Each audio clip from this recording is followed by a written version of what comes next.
Ada orangnya. Kalau kita masukinnya ke celengan, itu bukan sedekah, namanya nabung. Misal kita mau nabung buat umroh, ya kita nabung tuh, ya itu baru niat, belum azamnya. Kalau udah azam itu nabungnya langsung ke bank, diterima, ada yang mengelolanya. Kalau kita baru nabung sendiri itu namanya nabung. Sama sedekah begitu, saya niat mau sedekah nih, mau ngumpulin ntar kalau udah 5 juta baru dikasih. Niatnya udah dapat, udah bagus, pahalanya udah dapat. Tapi suatu ketika diambil lagi, ya balik lagi lah, nggak jadi sedekahnya. Tapi pahalanya nggak jadi. Niatnya dapat, pahalanya belum tentu. Belum Ya, sampai. Paskan mau tanya tak, kalau yang disebut dengan goribul kalimah itu apa? Gharib itu artinya ini kalimat-kalimat yang jarang muncul, ya sama seperti ini. Sama seperti ini. Ini nakol jarang muncul tapi dia ada. Tafsir ya. Ya. Kalau gharib kan ada tapi nggak kelihatan. Kalau gharib itu ada, dia nampak tapi jarang kelihatan. Maka kalau kita punya teman kita ada tapi jarang nongkrong bareng, ini gharib. Itu lakob julukan yang ada di pesantren begitu. Kita makannya banyak, kan makan kalau di pesantren Arab pakai iya pakai nampannya. Dia makannya banyak, masih panas, tangannya udah bisa masuk. Sebutannya butun. Gitu. Kalau orang yang tiba-tiba ngilang pas giliran makan dia ada, si gharib datang. Ya, gharib itu ada lagi tapi makan doang ada. Enggak lagi makan doang. paham baru ya. datang. Jadi seperti itu. Nah, pesan saya ini, kita belajar Quran. Kita nggak punya duit, bisa nggak sedekah? Bisa. Sedekah dengan Al-Quran, bacaan Al-Quran bisa kita sedekahkan. Pada siapa? Orang yang sudah meninggal, kita, ya, orang tua kita, ya. Bisa nggak Al-Quran nebus pahala haji? Bisa. Ya, ba'da sholat subuh sampai terbitnya matahari baca Quran. Ya, iya sampai syuruk. Ya itu pahalanya besar, bahkan hampir sama dengan Haji dan umroh. Nah, jadi Al-Quran itu bisa untuk semuanya. Bisa nggak Al-Quran pahalanya menyamakan pahala sholat? Nah, ini yang tidak bisa. Ya, karena sholat itu memang wajib dan nggak bisa diganti dengan yang lain. Puasa bisa diganti dengan yang lain, bisa. Ya, zakat bisa diganti dengan lain, bisa. Haji bisa diganti dengan lain, bisa. Tapi kalau sholat nggak bisa. Harus diqodho, harus dibayar. Pak Ustadz, kan itu tuh ada doa pagi, doa sore gitu. Ya.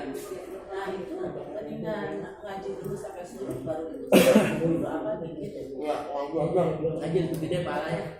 Ya, Pak Ustadz, haji lebih gede. kalau umpamanya kan lagi muda kita banyak nggak sholat itu bisa dibayar nggak? Gimana? Lagi muda gitu. Bisa diqodho. Caranya gimana? Maka setiap kalau bisa nih, maaf ya, ini bukan justifikasi. Kalau kita emang mudanya jarang sholat, habis sholat fardu kita qodho aja. Niatnya? Hah? Niatnya gimana? Qodhoan lillahi ta'ala, ujungnya tak boleh qodhoan. Kalau maghrib ya maghrib gitu. Iya. Iya, sholat lagi. Oh jadi kayak 2 kali sholat gitu. Iya, qodho. Habis subuh, sholat qodho subuh, qodho yang telah lalu nggak apa-apa sholat. Berarti 2 rakaat. Iya. Sesuai dengan Ini kan kalau misalnya dia zuhur berarti 4 rakaat. Iya, rakaat. Jangan diringkas-ringkas, itu namanya kosong. Iya makanya. Nggak masuk kita apa syarat buat kosong. Iya. Ya, itu banyak foto. Ya, makanya nih kita nanti punya anak, punya cucu, ya itu di sebelum akhir balik dibiasain sholat biar dia nggak punya kode-kode sholat yang lain. Itu nggak bisa diganti sama yang lain ya Pak Ustadz? Sholat nggak bisa. Oh sholat tuh nggak bisa ya? sunnah yang dibanyakin sunnah untuk mengganti itu. Sunnah untuk melengkapi yang wajib. Ini wajibnya ditinggal. nggak bisa kalau ditinggal ditutup dengan yang sunnah nggak bisa. Ustaz, di kampung kan biasa suka kalau pas meninggal orang tuanya tuh bayar mut katanya Mut. untuk mengganti. Bukan bayar mut, bayar fidyah. Fidyah. Fidyah karena waktu mudanya mungkin dia sholat yang ditinggal jadi dengan itu kan dengan bayar beras. Ya jadi sedekah pada fakir miskin diganti dengan mut. Setahu saya itu puasanya. Puasanya. Kalau sholatnya tetap kita Sholat bikin tetap sholat bisa ya? hadiah. Berarti anak boleh sholat niat betul. Iya sholat hadiah. Sholat hadiah untuk orang tua. Orang tua Namanya apa sholat hadiah? sholat hadiah. Ada tata cara sholat. Tapi pas saat dia kita mungkin zuhurnya waktu menjelang Iya sholat ada sholat hadiah, sholat sunnah hadiah, kita kasih sholat sunnah. Bacaannya ada. Ya sholat. Ini harus belajar fikih nih. Ya fikih penting. Tapi untuk sholatnya kita mau kodoin sholat orang tua boleh. Kalau misalnya di Masjidil Haram Pak Ustadz bisa ngebantu nggak tuh Pak Ustadz? Oh, iya, Kan itu. pahalanya banyak, maksudnya bisa gantiin sholat yang itu nggak? Ganti kodo kan bisa nggak Pak Ustadz? Iya, makanya dari sekarang nih kalau bisa punya duit kumpulin sholat di Masjidil Haram.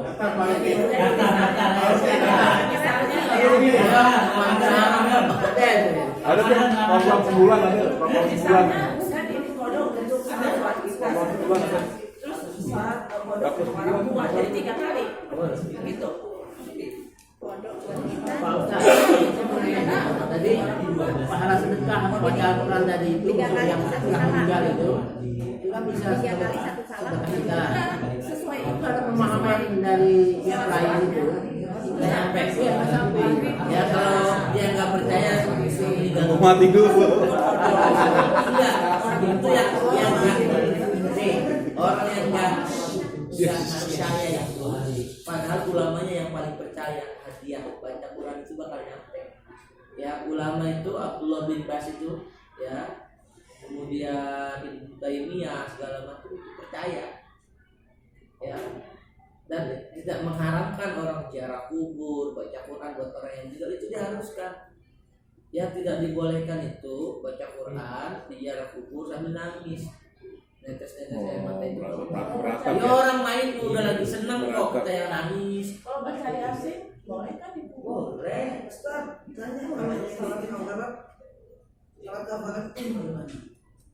surat kafarat nanti kita bahas ya kafarat itu kan menguburkan itu sebetulnya nama lain aja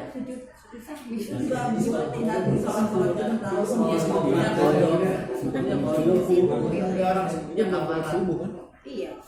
kafarat kan untuk menguburkan dosa sakit juga sakit nih orang kalau lagi sakit itu lagi kafarat di dosa-dosanya nah ketika kita lagi sakit mungkin itu teguran oh mungkin saya lagi banyak dosa nih Itu beda. Enggak, tapi nggak bisa menggantikan sholat wajib yang tertinggal kan? Pak Ustadz tetap ya.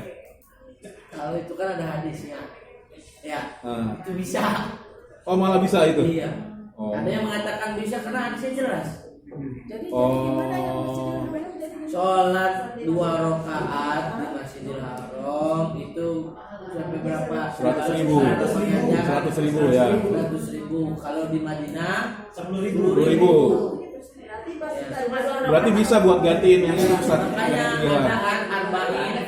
Nah, itu cuma 2 rakaat aja. Nah, sebentar ya. Enggak. Enggak dong. Hitungannya. Kalau 2 Bentar ya. Kayak Pak Ustaz saya juga nggak takut salah.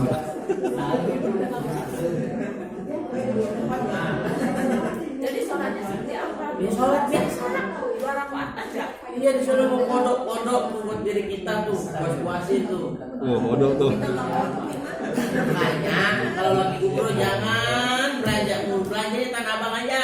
Iya benar. Ya itu udah konsep paling bagus tuh orang umroh belanja di Tanah Abang. Betul. Simpan di rumah dibagi. Iya, iya. Udah di ini lagi udah di biar apa di sananya itu fokus ibadah. Kalau perlu nggak usah tidur di Masjidil Haram. Nanti siap-siapin pulang ya dari Tidur di masjid, dapat tidurnya di Masjidil Haram aja gitu. ya berarti harus tidur lagi bu.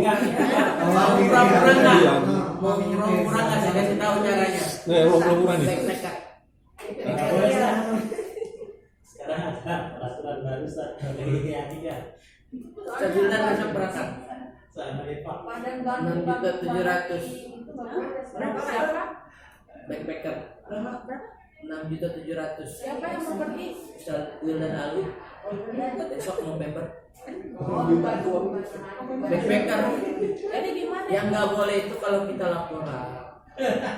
Kalau kitanya laporan, kalau kitanya nggak laporan, bisa umroh untuk sendiri nggak bisa. Maka ketika kita datang ke sana itu bisanya bisa turis. Kalau turis ngelakuin umroh boleh nggak? Boleh. Jadi di sananya nggak dilarang. Nih kalau kita sendirian niatnya umroh pakai visa umroh kan 3 bulan tuh itu nggak boleh, kan pemerintah nggak dikeluarin visanya. Tapi kalau kita sendirian niat kita visanya visa turis kasih 30 hari. Oh sendirian ya. Iya. Iya, kalau sendirian daftar umroh mandiri gitu nggak bisa. Ya, nggak keluar visanya. Ya dengan larangan dari pemerintah itu visanya yang nggak dikeluarin. Kalau tulis boleh. Boleh. Pak Ustadz Wildan berapa hari? Ya nggak tahu, pokoknya jatahnya dia 30 hari. Kalau 6 juta itu jadi 6.700.000 itu enggak 6.700.000 Iya. itu tiket pulang pergi dari Kuala Lumpur sampai Arab Saudi, pesawatnya Saudi Arabia Airlines. Dari sini ke Tidurnya di masjid. Saudi udah bisa kan? Tidurnya di sana, cari hotel sendiri. Iya. Homestay kan banyak. Masuk makan. Ya. Apalagi kalau di sana kita punya kenalan, teman kita yang sering nyari bisa. Iya masih banyak kenal. Dulu orang tua saya 30 hari cuma habis 16 juta. 30 hari cuma habis 16 juta. Backpacker tahun berapa? Tahun berapa? Beliau meninggal 2018 sebelum Covid. Kalau sebenarnya 30 juta. Kita jauh beda lah. Tiketnya aja kan cari yang promo. Iya Tiket mesti promo pintar-pintar. banyak. kan ke Malaysia dulu ya. Ya kita ke Malaysia. Kebetulan berapa sih? lebih murah. Kita dari sini ke Malaysia sama dari sini ke Aceh tiketnya malah dari sini ke Aceh. Iya. Buku yang dikejar-kejar. Nah yang pengen silahkan. Tapi di sana sendirian, gak ada mesin, gak ada kan ada Tidak apa-apa. ya, kalau perempuan bisa ajak suami, ajak anak. Ya. Ya kalau nggak ini ya ajak saya. Ya baik cukup ya. Nanti kita coba cari materi yang perlu dibahas. Boleh nanti ketuanya WA saya. Ustaz tolong bahas ini, saya bahas. Oke. Materi Baik. kita udah beres. Baik Pak Ustadz. Tinggal praktik-praktik. Baik. Si banyak punya kosong. Berarti teman-teman otaknya luar biasa cepat. Wah. Dari yang beres. Udah kelas terakhir.